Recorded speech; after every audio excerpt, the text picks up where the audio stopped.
Hello and welcome back to the Box Score. I'm your host, Sam DeCoste, here to remind you that the Detroit Lions are undefeated in November. It's true. We start tonight in the NFL for a pivotal NFC West matchup by the Bay. The San Francisco 49ers hosting the Los Angeles Rams on Monday Night Football. And it's the first game action for Von Miller and Odell Beckham Jr. in Rams uniforms. First quarter, Stafford looking Beckham's way early. From the pocket, steps up.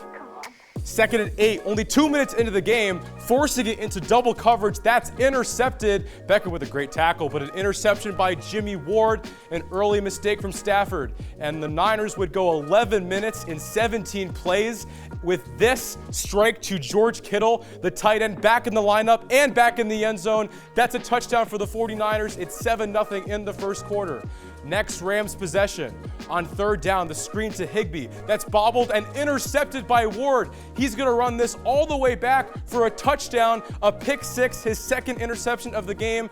And once again, the Rams spotting their opponents 14 quick points to start a game. And Stafford would throw into the end zone. They'd get right back into the game with this touchdown pass to Tyler Higbee. It's 14-7, but the Niners would go right back down the field. And then Deebo Samuel, the star wide receiver, cuts it to the outside. That's a rushing touchdown for Deebo Samuel. It's 21-7 at halftime as Deebo celebrates. And then third quarter, Niners up 17. It's 4th and 5. They go for it, and then Garoppolo over the middle to Samuel, and it's nothing but green grass for him. He breaks the first tackle. 31-7 49ers. Who would have thought? Not Von Miller or Odell Beckham Jr. in their first game as Rams ends in a 31-10 defeat to their division rivals. It's 31-10, 49ers over the Rams. Well, it was rainbows and sunshine for the Rams all season long, and now the Rams, they've lost 2 straight games, and now they're struggling to find their footing. I'm now joined by the best box score correspondents in the biz. We have Danielle DuBois and Ben Sher to talk about what's going on with the Rams. So, guys, the Rams have really struggled as of late, and they're having trouble finding their footing, but they've had Odell Beckham now. They have Von Miller, but we don't know exactly who the Rams are right now. So, for you guys, who are the real Los Angeles Rams going into the second half of the season? Well, I'm not sure I can define it just yet, but what I will say is the Rams are only going to go as far as Sean McVay will take them. He was able to get to the Super Bowl with Jared Goff. He should be able to get to the Super Bowl with Matthew Stafford if we're doing the math like that. But it seems like a team that is very much a Plan A team, and it's a Plan A coach.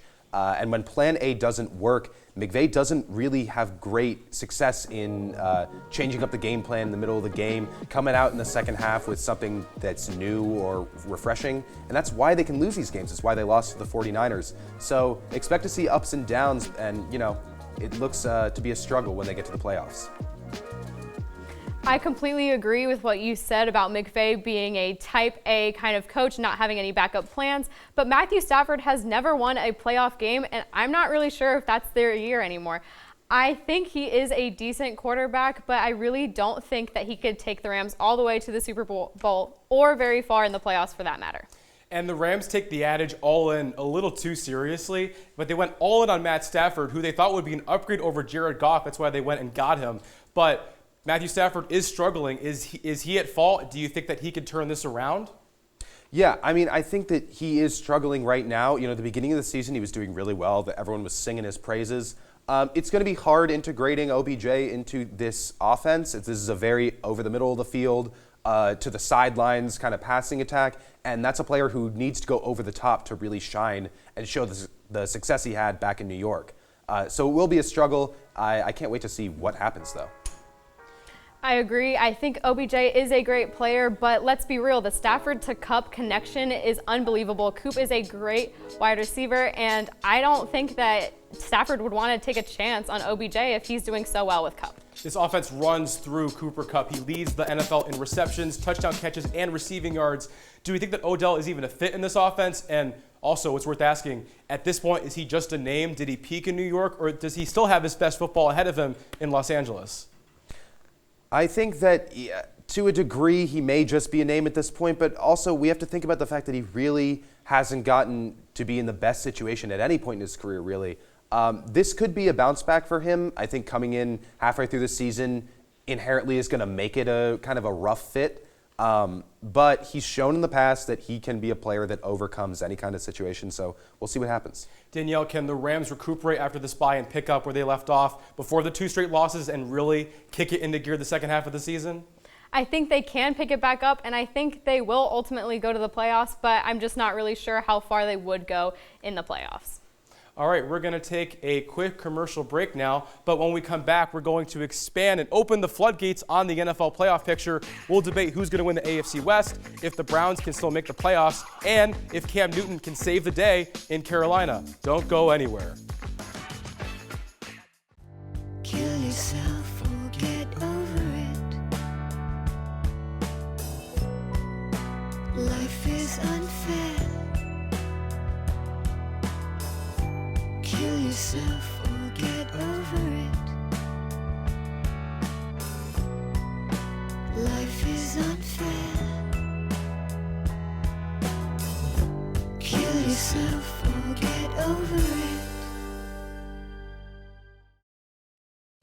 Welcome back to the Box Score. I am joined once again by Ben and Danielle, as well as the best investigative correspondent on the mound. Fresh from out of the yarn barn, it's Michael Logerwell. We're going to build on our momentum from the Rams segment and expand to the entire NFL playoff picture. All 4 of us, including myself, have put together our predictions for the AFC and NFC playoff standings. We may just be entering week 11, but that doesn't matter. We've got it all figured out. Although predictably, none of us painted the same playoff picture as anyone else. So we're going to dissect each and every one of those predictions and see whose picture has the best chance of coming true come playoff time. So Danielle, let's start with you. Let's see your playoff picks on the screen right now. Let's break them down.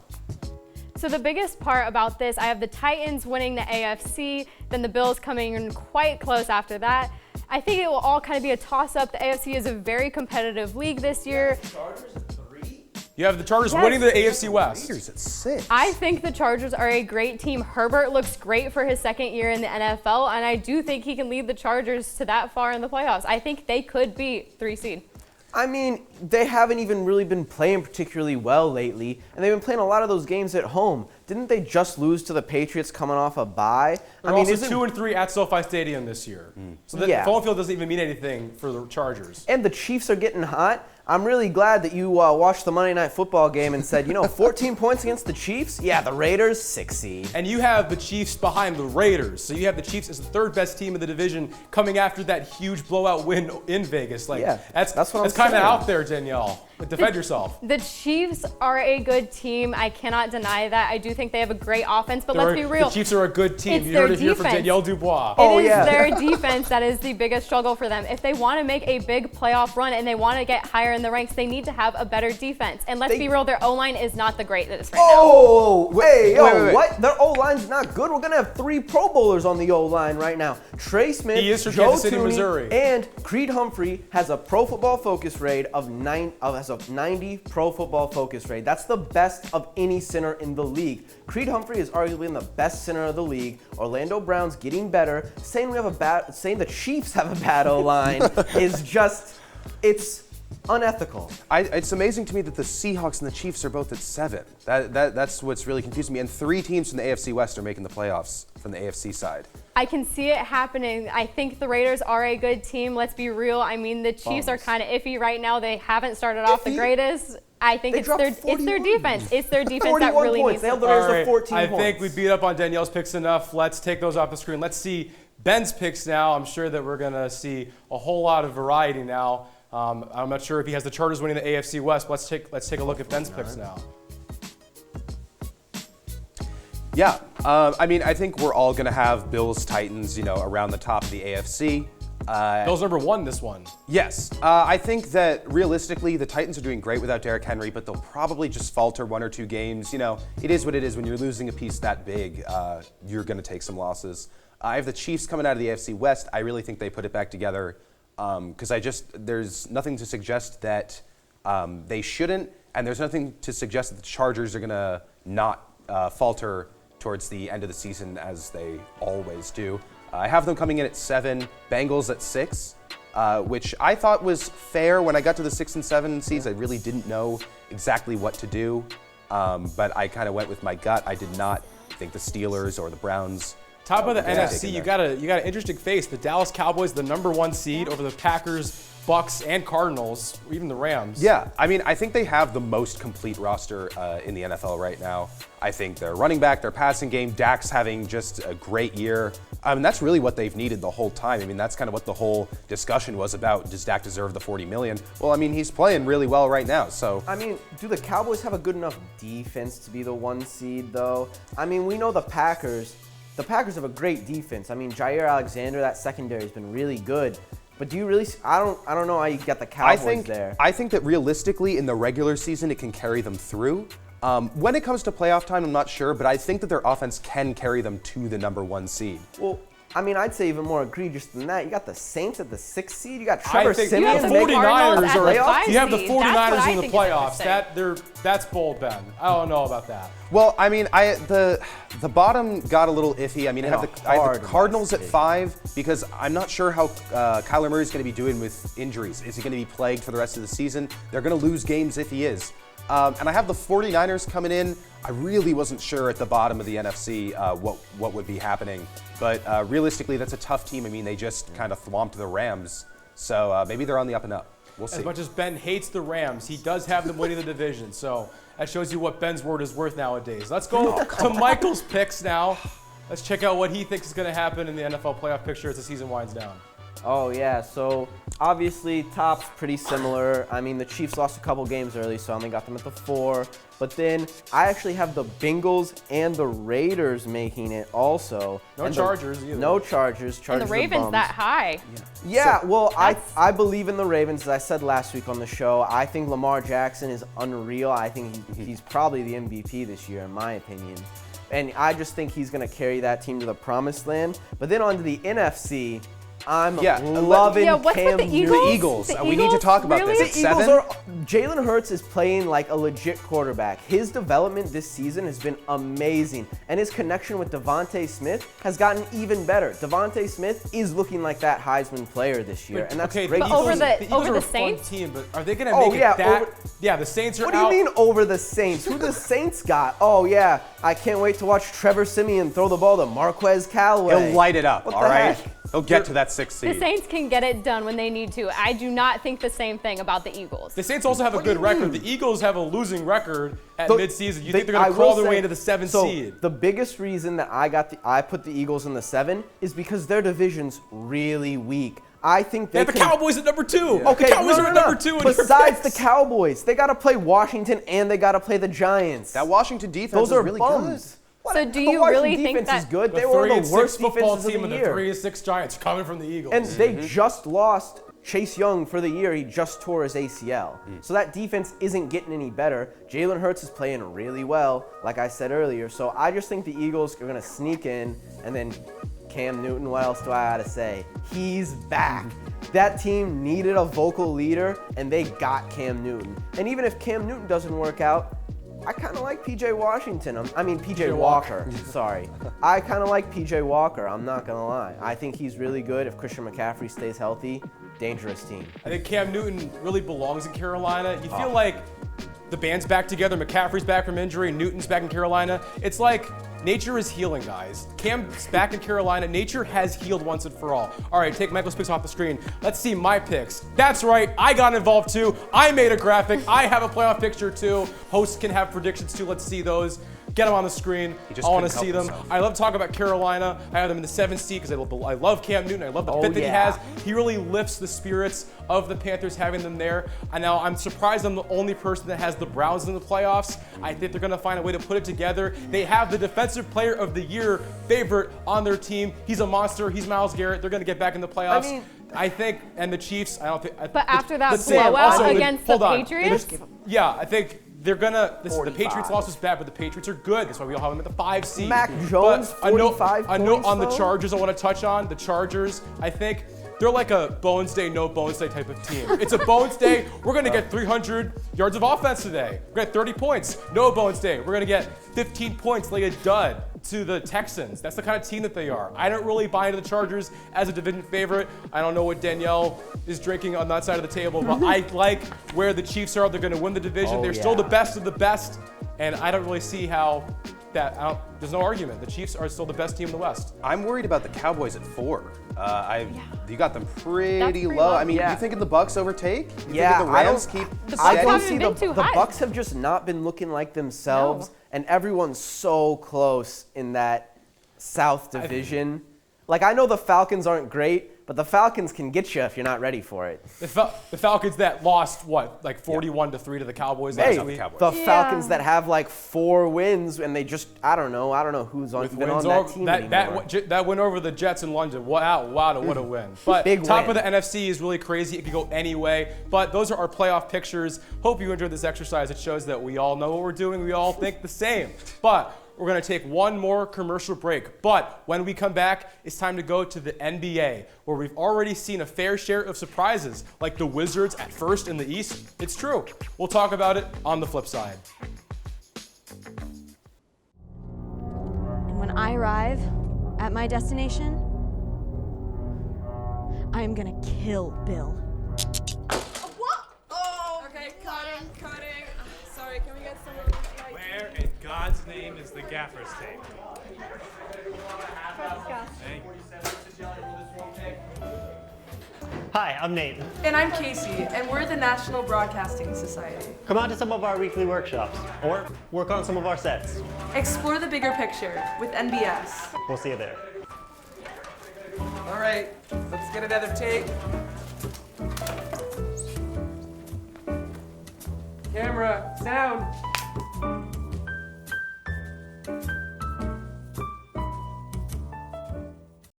Welcome back. The NBA regular season is in full swing, and we've already had our fair share of surprise packages, both good and bad. Let's start with the good. So, Michael, let's start with you. Who's surpassing your expectations so far this NBA season? So the team that I'm most surprised about right now is the Chicago Bulls. The Windy City is back, and they've been unreal. They went from last year, they were one of the worst teams in the league, and now they have a top 10 defensive and offensive rating. That's unreal, not to mention 2 25-plus scorers in DeMar DeRozan and Zach LaVine, not to mention Lonzo Ball. The whole team's just so much fun to watch, and it's so good to see Chicago have a really good team. DeMar DeRozan, he was an overpriced free agent, but he's really kicked it on. So he was Bleacher Report's #1 worst free agent signing, Oh, and that nice. has Well. not looked worse for Bleacher Report because DeMar DeRozan has been amazing. He was playing really good with the Spurs, and now he's just on a winning team in a big market, and they're seeing what he can do because not only can he score like he did when he was with the Raptors, but he's a really, really good playmaker in the half court, which could make up for some of Lonzo Ball's shortcomings when he comes in half court playmaking because he's more of a full court, flashy passes, half court lobs. He's really good at that, but he kind of falls off on the half court, and that's where DeMar DeRozan comes up. Not to mention Alex Caruso's playmaking. That team is just, it's so much fun to watch. Making an impact in Chicago, Alex Caruso. He is. He is. All right, Danielle, let's go back to you now. Who do you think has surprised your expectations so far? And you have a familiar face for yours that has done well in the past. Yes, honestly, the Warriors. Last season was not their best season. They were kind of teamed with injuries, and let's be real, Steph could not carry the team by himself. But currently, the Warriors are 12-2. They're currently having a great season. Steph is #1 in the NBA for points per game and 3rd in the NBA with a great field goal percentage of 45.4. And Klay is coming back mid-December, so this team is starting to ramp up, and it's starting to look exactly like the 2018 Warriors. Okay, how scary is it that Klay Thompson and James Wiseman are still not even in the picture yet? They could be even better. How scary is that? I think it's looking really great for the Warriors. I think this could mean really big things for them and maybe a really deep playoff run.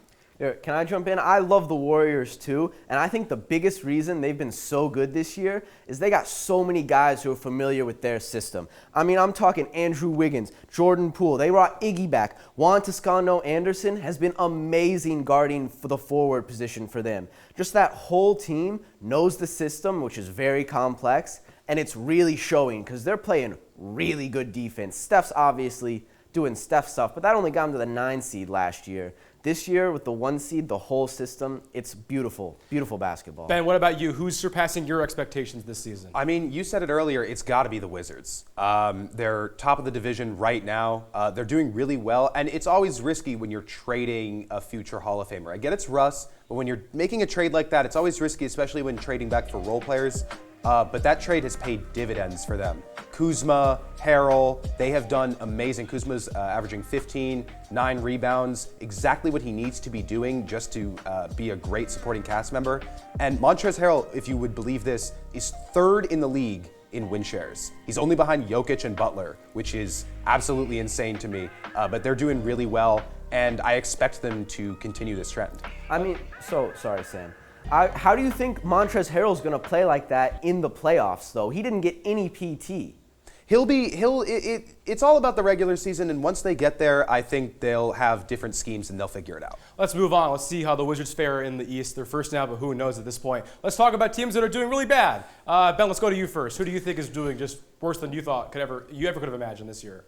Well, I don't want to say it, but it's the Celtics. They're not up to expectations. It seems like the last 4 years has been championship aspirations, and they get absolutely nowhere near there. Jason and Jalen are not the keys to a championship. They are not going to be the ones that lead you there.